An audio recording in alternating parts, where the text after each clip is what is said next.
সুস্থ ছাড়া কোনো কিছুই এই পৃথিবীতে সুন্দর না। কত মানুষ হাসপাতালের বেডে কাতরাচ্ছে, আপনাকে যে এখন পর্যন্ত আল্লাহ সুস্থতা দান করেছেন আলহামদুলিল্লাহ। কত সুস্থ দিয়েছেন, কত সুস্থতা দান করেছেন আলহামদুলিল্লাহ। হাসপাতালে গেলে আপনি বুঝতে পারবেন, কারাগারে আপনি গেলে বুঝতে পারবেন যে স্বাধীনতা সবচাইতে মূল্যবান জিনিস। স্বাধীনতা যে একটা মানুষের কি, আপনি কারাগারে গেলে বুঝতে পারবেন। চার দেওয়ালের মাঝখানে জীবনটা পার হয়ে যাচ্ছে, কত কষ্টের জীবন, কিন্তু এখানে আপনি স্বাধীনতার ভাবে চলাফেরা করতে পারছেন। আর কবরস্থানে গেলে আপনি বুঝতে পারবেন জীবনের কোনো মূল্য নেই। আমরা যে মাটিতে হাঁটছি তা আগামীকাল হচ্ছে আমাদের ছাদ হয়ে অবস্থান করবে। কবরস্থানে যাবেন, আপনি বুঝতে পারবেন যে আজকে যে মাটির উপরে হাঁটছি, কিন্তু সেই মাটিটা এক সময় আমাদের ছাদ হবে, মাথার উপরে অবস্থান করবে। কি আজব, তাই না?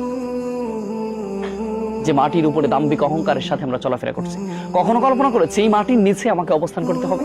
পাইলিং করে ঘর বানাচ্ছি, কত সুন্দর করে ঘর বানাচ্ছি, কিন্তু কখনো কল্পনা করেছি যে উপরের ঘরটাকে এত সুন্দর করে সাজাইলাম, পাইলিং করে সাজাইলাম, কিন্তু মাটির নিচের ঘরটাকে কি দিয়ে সাজাইলাম?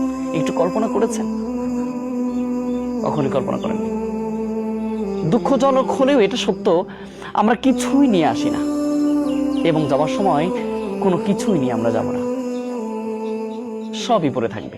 খালি হাতে এসেছিলাম, আবার খালি হাতেই চলে যাব। এটি হচ্ছে আমাদের জীবন। আর এই জীবন নিয়ে কেন এত বাড়াবাড়ি করা হচ্ছে বলে? কেন এই জীবন নিয়ে আমরা বাড়াবাড়ি করি?